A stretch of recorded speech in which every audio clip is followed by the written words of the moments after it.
Kumbinsido ang Philippine National Police na suicide bomber ang responsable sa Jolo-Sulu twin blast.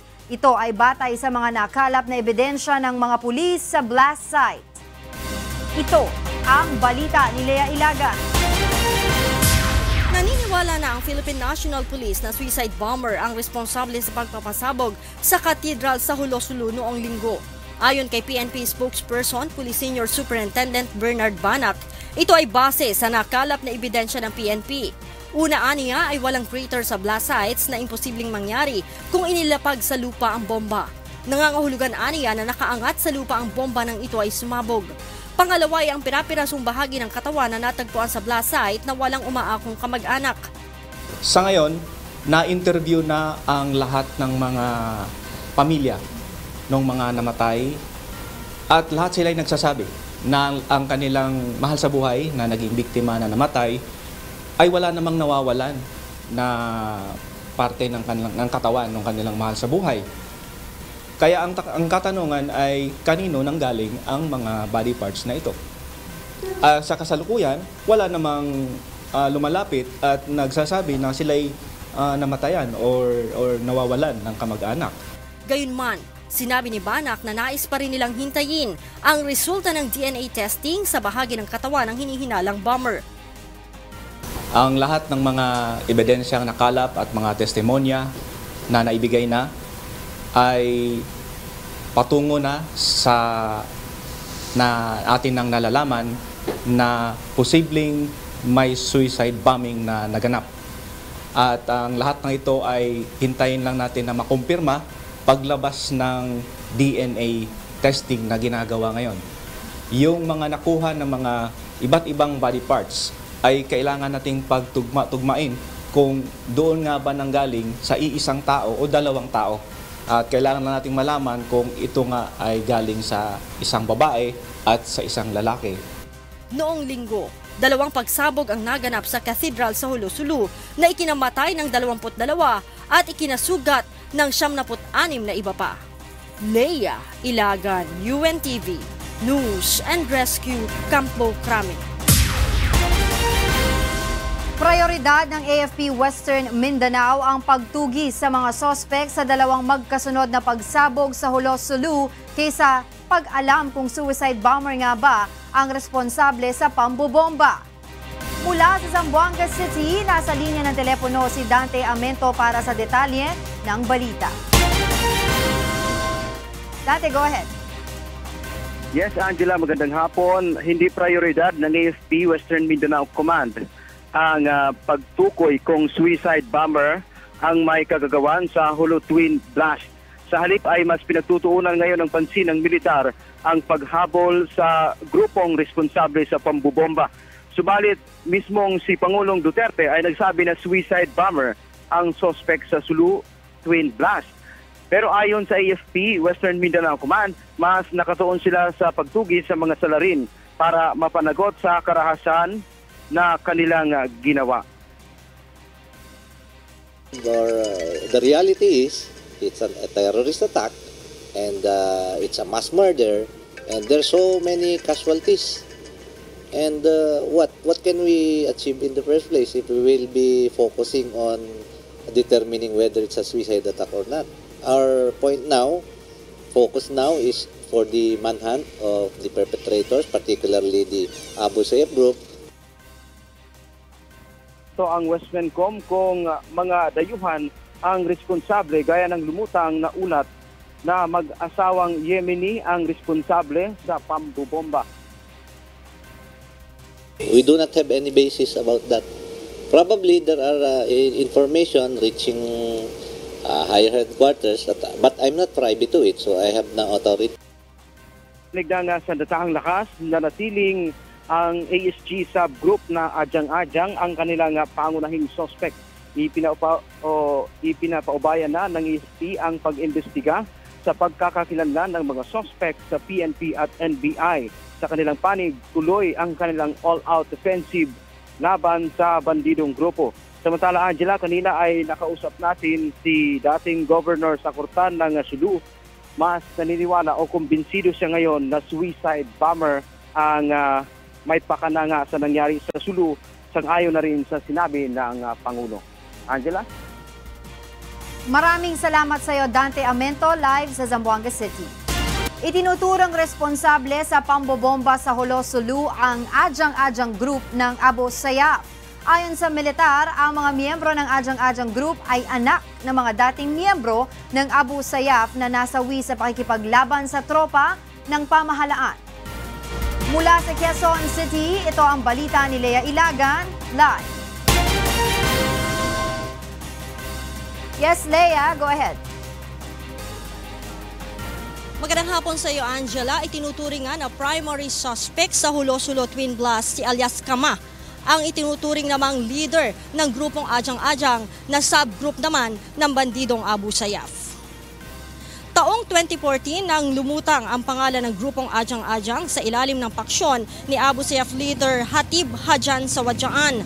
Ayon kay AFP Public Affairs Office Chief Colonel Noel De Tuyato, ang mga miyembro nito ay mga anak, kapatid at kamag-anak ng mga miyembro ng Abu Sayyaf Group na napatay sa pakikipaglaban o sa operasyon ng militar. Pakinggan natin si Colonel De Tuyato.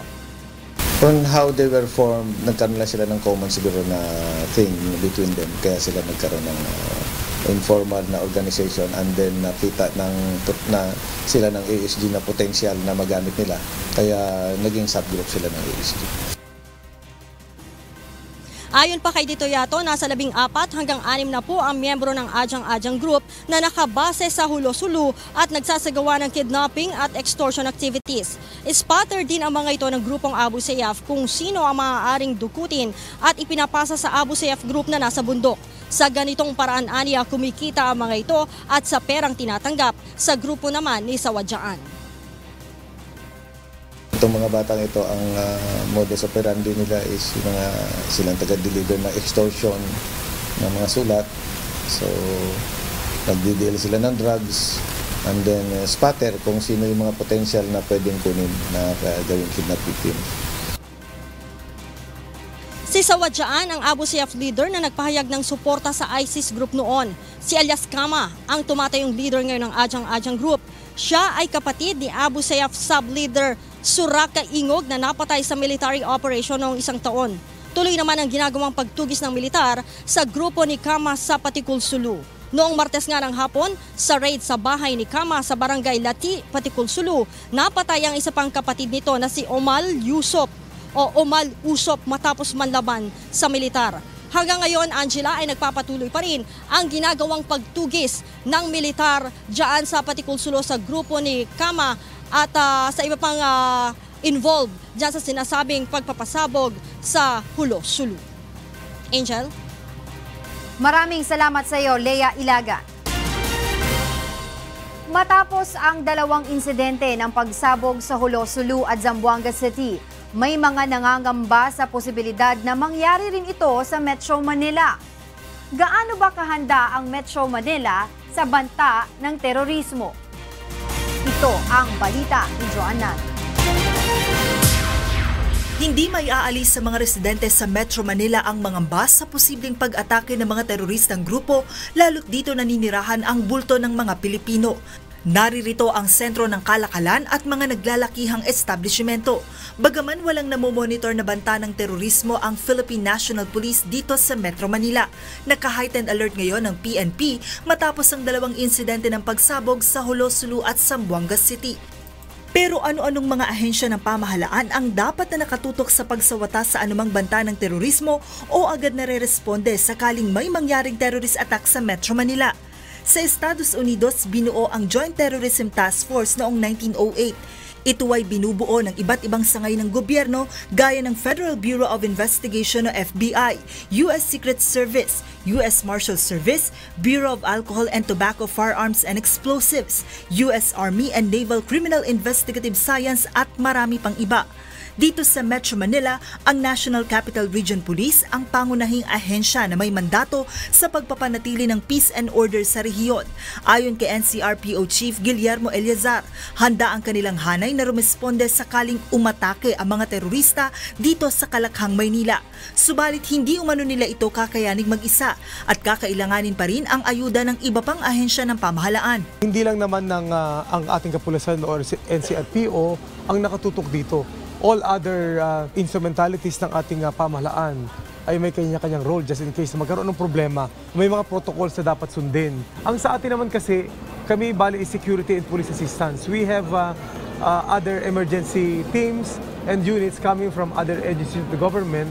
Bukod sa pagsasaayos ng trapiko, trabaho rin ng Metro Manila Development Authority o MMDA ang public safety. Ayon sa ahensya, handa ang kanilang mga rescue unit na rumisponde sakaling magkaroon ng terrorist attack gaya ng mga pambobomba. Subalit sa PNPA nila manggagaling ang instruction kung ano ang mga dapat nilang gawin sa mga ganitong sitwasyon. Sa Mindanao Region, ang militar o Armed Forces of the Philippines ang otomatikong may responsibilidad na rumisponde sa mga terrorist attack dahil nasa ilalim ng martial law ang buong rehiyon.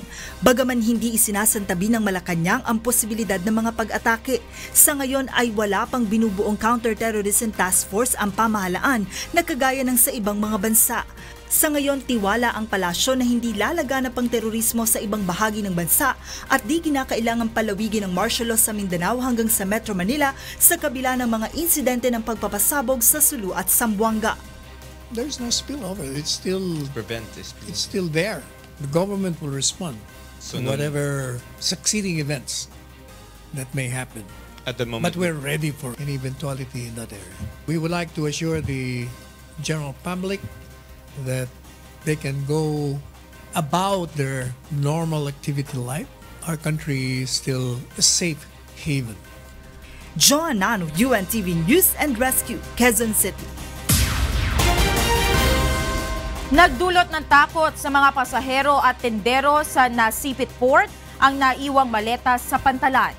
Pero nang suriin ng mga otoridad, mga damit at gadgets lamang pala ang laman ng nasabing maleta. Ito ang balita ni Raymond Octobre. Bahagyang nagkaroon ng tensyon sa Port of Nasipit kagabi dahil sa isang naiwang bagahe.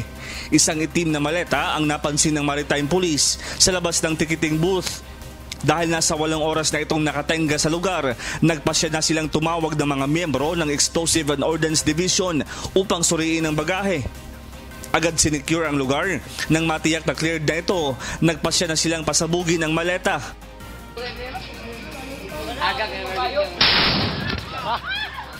Pag-abot ng EOD ng mga SWAT sa butuan diyan sa Nasipit, mga alas 8 kapin, gipaamoy na po nila sa K9 sa sleeping dog. And then, para sigurado, kanila gi-check na sila ka ng scanner. Tapos, ang sabi ni SPO2 Pason, pabuto na lang. Kasi na ay mga bomba na hindi matitake o hindi maamoy ng mga iro. Ngunit matapos pasabugin, sumambulat ang laman ng maleta na pawang mga damit at gadget. Wala namang laman ng bomba ang bag. Lumabas din sa pagsusuri na isang Roselo Pahina ang may-ari ng maleta. Aksidente umunong naibaba ang bagahe ni Pahena at napunta sa port mula sa sinasakyang bus. Sa kabila ng nangyari ay nagpapasalamat pa rin siya dahil na-recover pa ang 50% ng mahalagang bagay sa kanyang maleta. Paalala ng pulisya sa publiko na maging alerto sa paligid at i-report agad sa kanila ang anumang kahina-hinalang bagay na iniwan sa mga matataong lugar. Raymond Octubre, UNTV News and Rescue, Butuan City.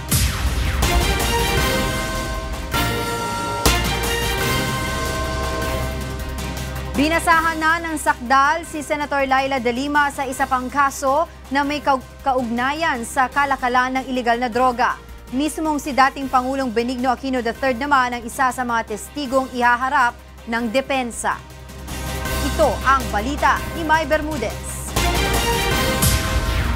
Itinuloy na kanina ng Muntinlupa Regional Trial Court Branch 205 ang arraignment kay Senator Laila De Lima sa isang kaso ng conspiracy to commit illegal drug trading. Kaugnay ito ng umano'y pakikipagsabwatan ni De Lima at ng kanyang driver bodyguard na si Ronnie Dayan sa mga inmate ng New Bilibid Prison upang magbenta ng illegal na droga nung siya pa ang kalihim ng Department of Justice. Hindi nagpasok ng plea ang senadora kaya't ang korte na ang nagpasok ng not guilty plea para sa kanya. Sa February 22, sisimulan na ang paglilitis sa kaso. Isa si dating Pangulong Benigno Aquino III sa mga testigong ihaharap ng depensa. Ayon sa abogado ni De Lima, mahalaga ang magiging testimonya ng dating Pangulo bilang isang character witness. Kasi being the President, he has all the information relative to the topic sa ng court ng kaso natin eh. Meaning, we want to present him to prove na at all times material sa kaso na to, there was no issue or even a rumor that would involve Senator De Lima sa drug trading. Because if he knows kung meron talagang ganyan, he would have taken action against the Secretary. Ipepresenta rin bilang testigo sa paglilitis sina dating PNP Chief Ronald Bato de la Rosa, dating Justice Secretary Vitaliano Aguirre at dating AFP Chief of Staff at kasalukuyang Interior and Local Government Secretary Eduardo Año na dati ring nagsilbi bilang Intelligence Chief. Si General Bato has been quoted several times in the newspaper na tinatakot yung mga witnesses. Marami siyang sinabi regarding sa itong mga inmates na to eh. Pero tila hindi natitinag dito ang prosecution panel ng DOJ. The purpose of the testimony of President Aquino, they gave an answer that based on the reports made by, based on the intelligence report received by but they will be presenting Año, they will be presenting other military officers. I don't see any materiality already. But at any rate, we will just wait for the former president to testify. Dati nang iginiit ng kampo ni De Lima na hindi katiwa-tiwala ang mga convicted na inmate na kinuha ng prosekusyon bilang mga testigo laban sa senadora. Pinilit at tinatakot lamang umano ang mga ito upang tumestigo, bagay na itinatanggi naman ng isa sa kanilang mga abogado. May Bermudez, UNTV News and Rescue, Muntinlupa City.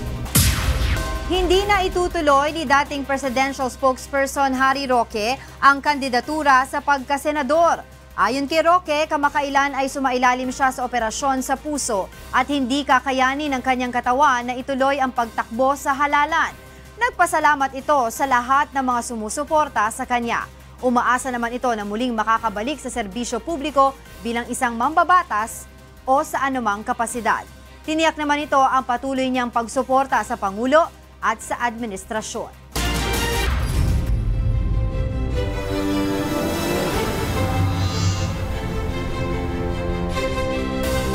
Tututukan ni Atty. Sunny Matula ang kapakanan ng mga manggagawa sa pagsusulong nito ng mga panukalang batas kung mananalo bilang senador sa paparating na halalan sa Mayo. Ito ang balita ni Ray Pelay. Isang baguhan sa politika ang sasabak din sa pagtakbo bilang senador sa nalalapit na May 2019 midterm elections. Si Atty. Jose Sunny Matula ay presidente ng Federation of Free Workers na dekada nang nasa linya ng pagtatanggol sa karapatan ng mga manggagawa.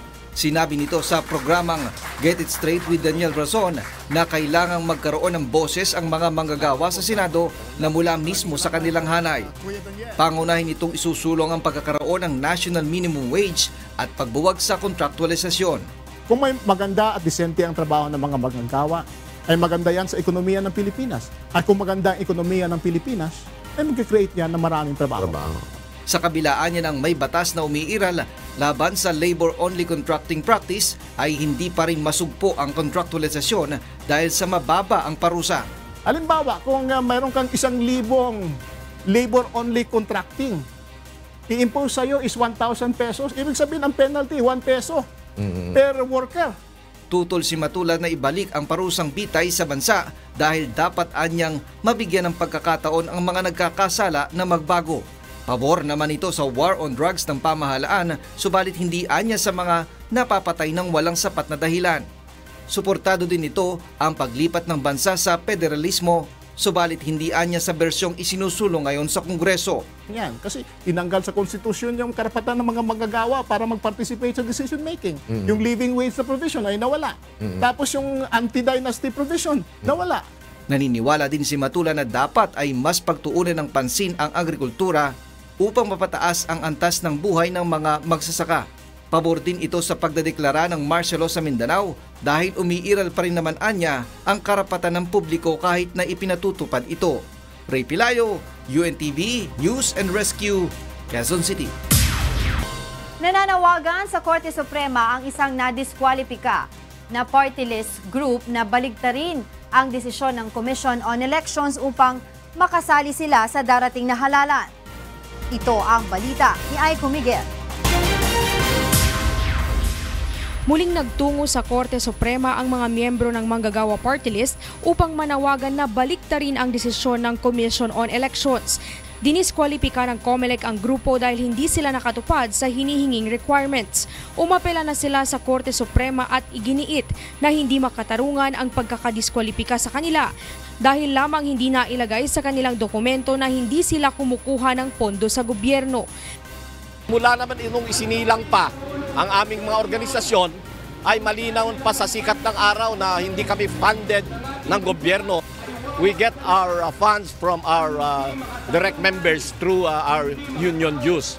Giit pa ng grupo, nalabag din ng poll body ang kanilang karapatang legal na remedyohan ang kanilang diskwalifikasyon. Lalo't hindi sila nakasama sa opisyal na listahan ng mga kandidato na inilabas ng COMELEC kahapon.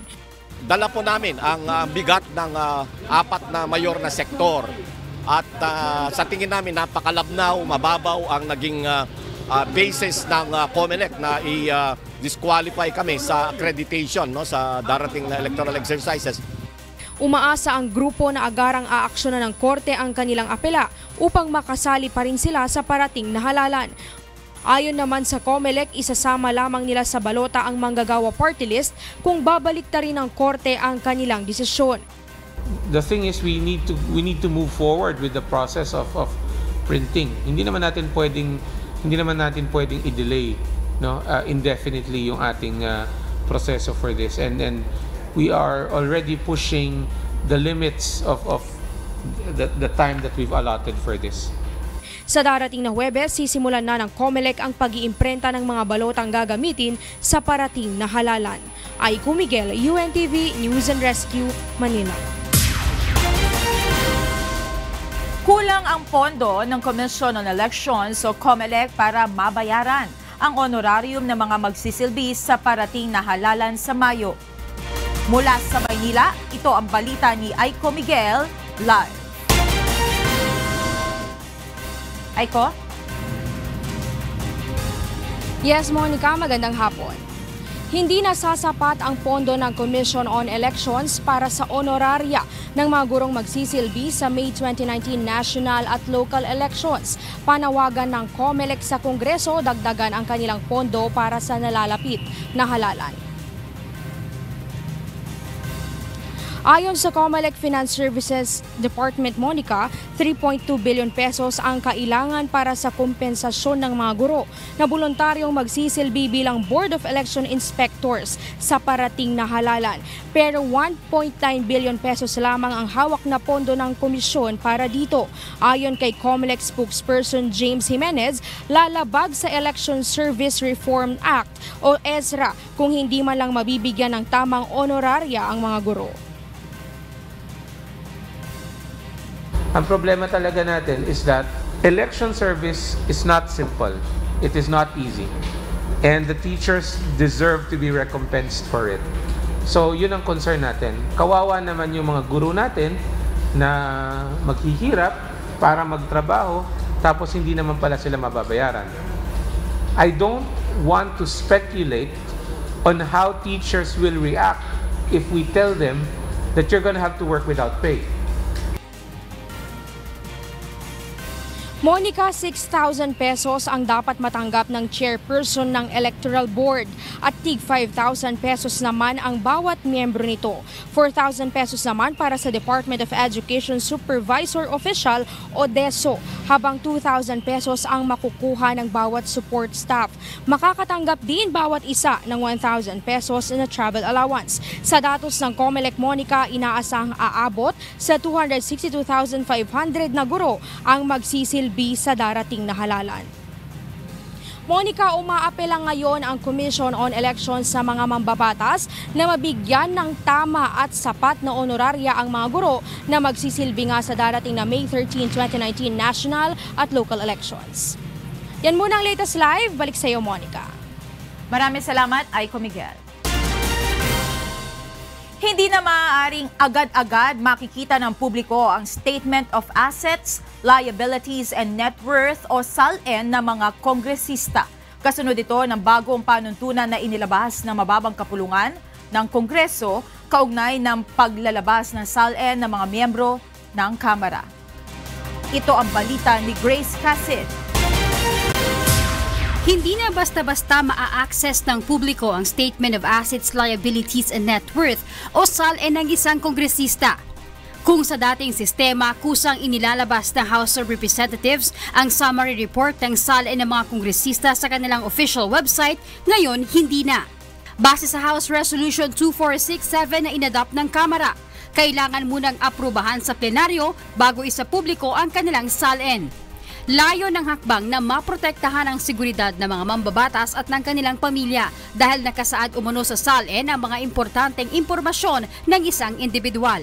Pero para sa grupong Bayan Muna, kaduda-duda ang paglalabas ng bagong pulisiya, lalo't papalapit na ang eleksyon at gayon din ang umano'y usapin sa bilyong-bilyong pisong pork barrel sa national budget.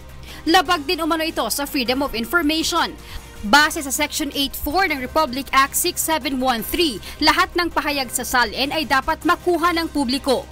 Para naman kay Albay Representative Ed Silagman, kung walang itinatago ang mga kongresista, bakit kailangang itago sa publiko ang SALN? Gayong isa itong public document. Para naman kay Akbayan Party List Representative Tom Villarin, dapat questionin sa korte ang bagong patakaran sa Kamara. Base sa Republic Act 6713, lahat ng opisyal at empleyado ng pamahalaan ay kinakailangang magsumite ng kanilang SALN taon-taon. Dito nakasaad ang kanilang pag-aari, pagkakautang at kabuuang yaman, maging ng kanilang asawa at kanilang mga anak. Nagiging daan din ito upang malaman kung ang isang opisyal ay sangkot sa korupsyon. Maaari rin itong gawing batayan para mapatalsik sa pwesto ang isang opisyal ng gobyerno, gaya ng nangyari kay dating Chief Justice Renato Corona na na-impeach dahil sa hindi pagdedeklara ng kanyang mga ari-arian sa kanyang SALN. Grace Casin, UNTV News and Rescue. Quezon. Malaki ang maitutulong ng panukalang pagkakabit ng closed circuit television o CCTV cameras sa lahat ng mga establishmento sa bansa sa pagsupon ng kriminalidad. Ngunit ang panukalang batas na ito ay nakabinbin pa rin sa Kongreso. Ito ang balita ni Nel Maribojo. Isa ang barangay Doña Josefa sa Quezon City sa mga nagpapatupad ng mahigpit na pagbabantay sa mga kalsada sa kanilang nasasakupang lugar. Gamit nila sa pagbabantay ang mga closed circuit television o CCTV camera na nakakabit sa mga poste sa barangay. Ayon sa pamunuan ng barangay, malaki na ang naitulong nito upang agad na mahuli ang mga masasamang loob. Nagagamit din ito ng mga otoridad bilang ebidensya. Itong CCTV namin sa barangay, malaking tulong po. Lalo na yung mga vehicular accident at saka yung mga tandem na nakikita namin sa area kung meron sakali. Sa kasalukuyan, may isinusulong na panukalang batas sa Kongreso na layong gawing mandato ang pagkakabit ng CCTV sa lahat ng establishmento sa buong bansa, maging ito ay public at private building at mga tanggapan, lahat ng eskwelahan, kalsada at mga pampublikong lugar. Ito ang CCTV Cameras for Security and Crime Prevention Bill. Ayon sa may akda ng panukala, malaki ang may tutulong nito upang maprotektahan hindi lamang ang pamilya kundi ang buong komunidad laban sa masasamang elemento. Payag naman ang ilan sa ating mga kababayan sa panukalang ito. Siyempre yung CCTV kasi nakakatulong, di ba? Pag lahat ng mga nangyayari sa malalaman mo. Pag may mga masasamang tao, Kahit po, pag may CCTV, makikita natin yung mga gumagawa ng masama. Pero hanggang ngayon, nananatiling nakabinbin sa Senado ang panukalang batas na ito. Nel Maribuhok, UNTV News and Rescue, Quezon City. Naungusan ng Pilipinas ang ibang bansa pagdating sa internet usage batay sa isang pag-aaral. Pero para sa isang eksperto, posibleng ang mabagal na internet speed sa bansa ang dahilan kung bakit humahaba ang iginugugol na oras ng mga Pilipino sa internet. Ito ang balita ni Rosalie Cons. Mapalibangan, pampalipas oras, trabaho, komunikasyon at impormasyon. Madalas gumamit ang mga Pilipino ng internet. Facebook na lang po, tapos mga assignment, mga pinapa-search, gano'n lang po. Bilang matanda, siyempre yun ang libangan ko. Tama, correct na. Kesa makipagchismisan ako, gumamit na lang ako ng internet, di ba? Mabilis yung talagang paghahanap ng information, pag-alam, talagang kung mag-research ka, mabilis, marami ka pang pagpipilian. Batay sa Digital 2019 report ng social media management firm na Hootsuite at We Are Social, 10 oras at 2 minuto ang average na ginugugol ng mga Pilipino sa internet sa pamamagitan ng kahit anong device. Pinakamalimit din ng mga Pinoy sa paggamit ng social media. Ibig sabihin, naungusan ng Pilipinas ang maraming mga bansa pagdating sa internet usage at sa kabila ito ng mabagal na internet connection sa Pilipinas. Ayon kay Engineer Pierre Tito Gala, isang Information and Communication Technology expert, maaaring kaya humahaba ang oras na ginugugol ng mga Pilipino sa internet dahil sa bagal ng internet speed sa bansa. Anecdotally, ang isang magiging pwedeng conclusion namin, syempre tumatagal ng 10 hours on the average kasi hindi ganun kabilis ang internet. Dagdag naman ni Galia, sakaling available na ang mabilis na internet connection, posibleng hindi na mabago ang bilang ng oras na iginugugol ng mga Pilipino sa internet. Bagkus, mas maraming content pages na ang maaaring ma-access ng mga Pinoy. Rosalie Coz, UNTV News and Rescue, Quezon City. Magsasagawa ng public hearing ang National Telecommunications Commission o NTC para sa bubuoing rules and regulations kaugnay ng mandatory unlocking of mobile phones and devices. Batay sa inilabas sa Memorandum Order No. 4 ng Department of Information and Communications Technology o DICT, inatasan ang NTC na bumuo ng mga patakaran para sa unblocking ng mga mobile phone.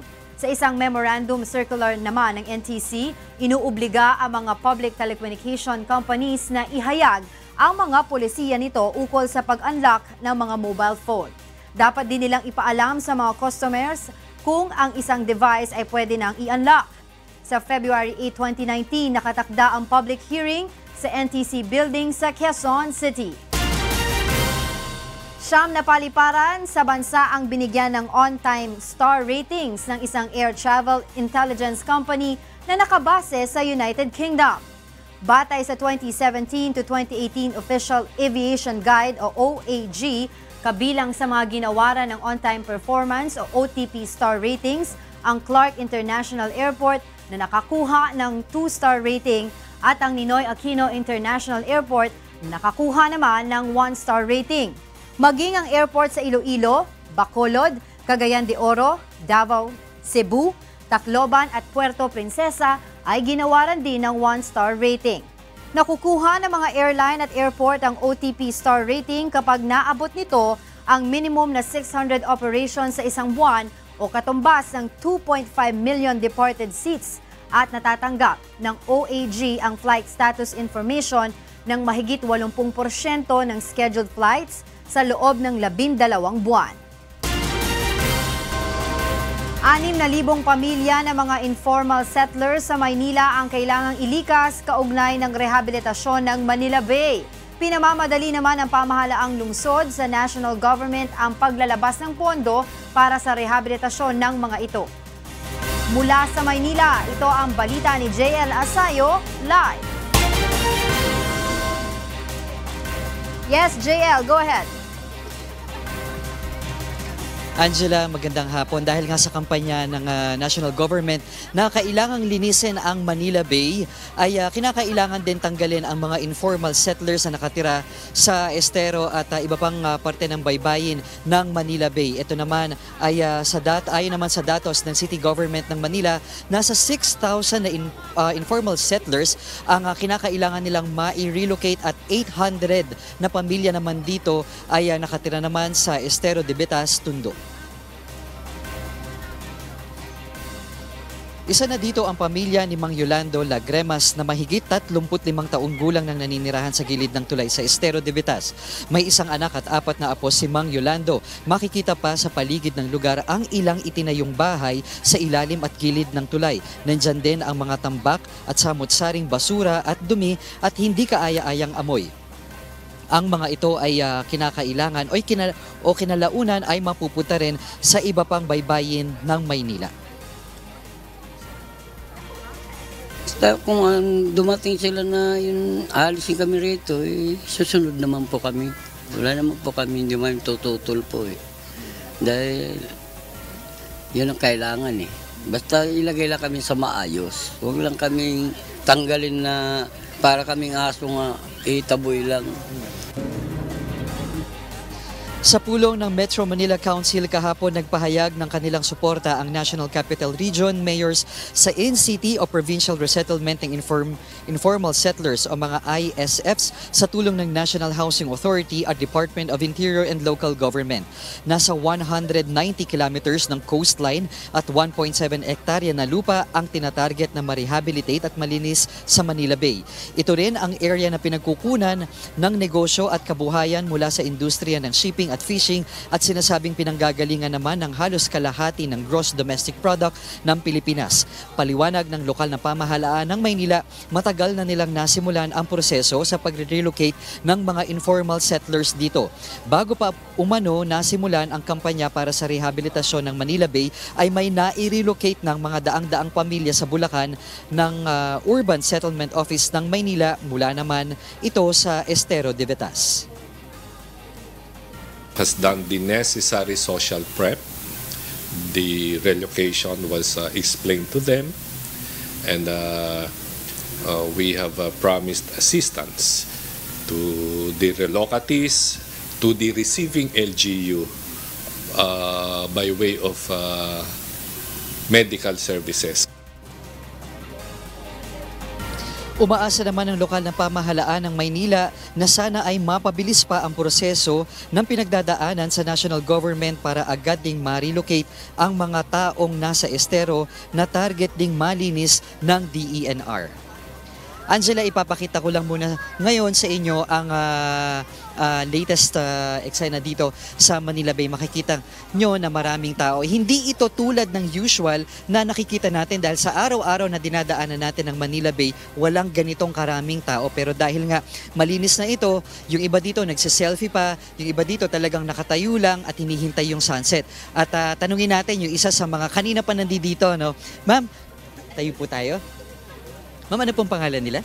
Milet Aquino. Ma'am Milet, gaano na kayo katagal dito simula kanina? Mga ilang minuto na kayo nag-stay? Kami dito mga 4 o'clock.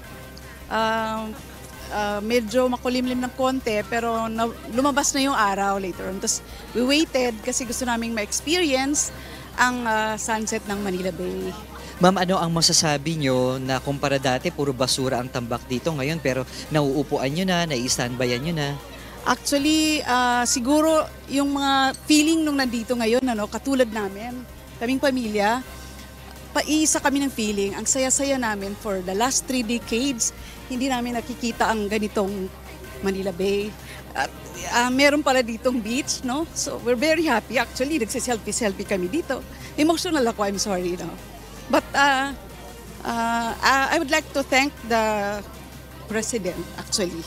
Kasi kanina meron akong natanong, sabi ko sa kanya, why are you cleaning? Sabi niya, ma'am, hindi ka dapat magpasalamat kay Presidente, dapat sa amin, voluntaryo. Sabi ko, why?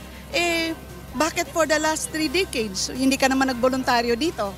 Bakit ngayon napilitan ka na magboluntaryo? So it's because we have the will of the political will of our president now, sabi ko. Sige ma'am, thank you ma'am. Yan muna ang latest, Angela, live dito sa Manila Bay.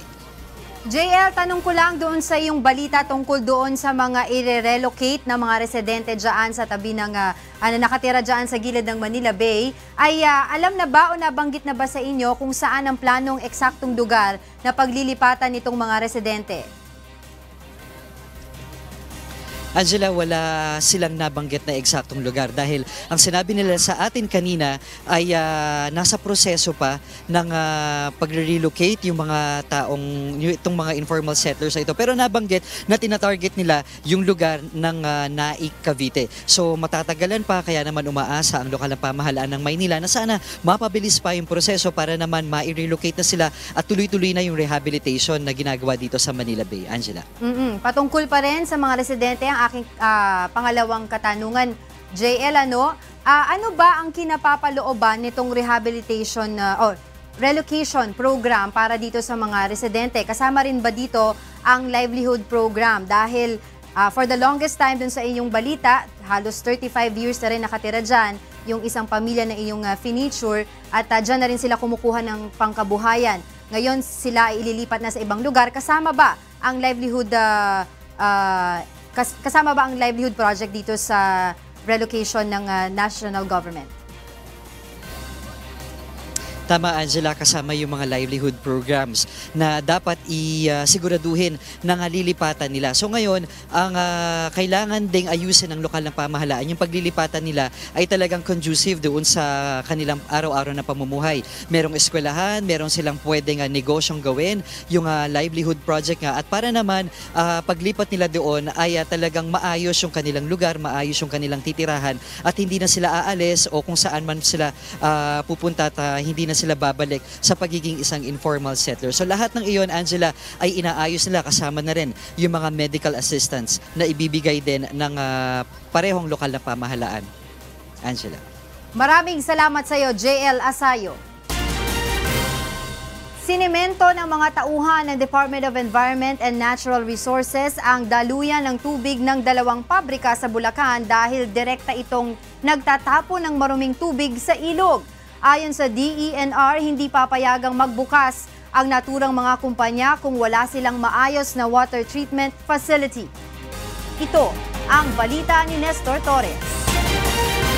Ininspeksyon ng Department of Environment and Natural Resources Region 3 at Environmental Management Bureau ang pagawaan ng Jarkins Leather Corporation sa Barangay Kaingin, May Kawayan, Bulacan kahapon. Ayon kay DENR Region 3 Director Romilyn Claudio, walang maayos na water treatment facility ang mga nasabing pabrika at nagtatapon ng water waste papuntang May Kawayan River na dumidiretso naman sa Manila Bay. Kasabay nito, sinemento na rin ng DENR ang daluyan ng tubig ng pabrika upang wag nang magtapon pa ng maruming tubig sa ilog. Kailangang ma-retrofit nila yung wastewater treatment facility nila. Yung nakita natin kanina sa loob na maitim, no, yung tubig dun sa treatment facility nila ay hindi pumapasa. Sa 11 leather company na nabigyan ng notice of violation at cease and desist order ng DENR, 8 dito ang naipasara na at sinemento na ang daluyan ng tubig. Bukod sa leather company, ipinasara na rin ng DENR ang Kikiam and Fishbowl Factory sa May Kawayan, dressing and rendering plant naman sa bayan ng Marilao. Kahapon, binalikan ng DENR ang pinasara nilang All Trading Dressing Company sa Marilao. 50,000 na manok ang kinakatay sa isang araw ng nasabing dressing company. Dahil ito yung mga mataas ang kinalabasan ng laboratory test last week, okay? So, pag nakita natin na dislodge na, no, na siphon, na dislodge yung kanilang pond and heavy equipment doon para maging mas efficient yung kanilang treatment facility. Ayon sa DENR, hanggat walang maayos na water treatment facility, hindi kumpleto ang permit ay hindi nila papayagan na magbukas ang 15 pabrika na kanilang ipinasara. Mag-improve ang kanilang housekeeping, then we will consider lifting the cease and desist directive issued to them. Pakiusap naman ng ilang may-ari ng leather company sa DENR, huwag tuluyang ipasara ang mga pabrika. Susundin na lang namin lahat yung kakulangan na dapat ilagay. Maapektuhan ang trabaho, hindi lang kami, siyempre yung mga trabahador. So, ayusin natin lahat, dapat ayusin. Kabilang naman ang Marilao at Meycauayan River sa 30 dirtiest rivers sa buong mundo. Nestor Torres, UNTV News and Rescue, Bulacan.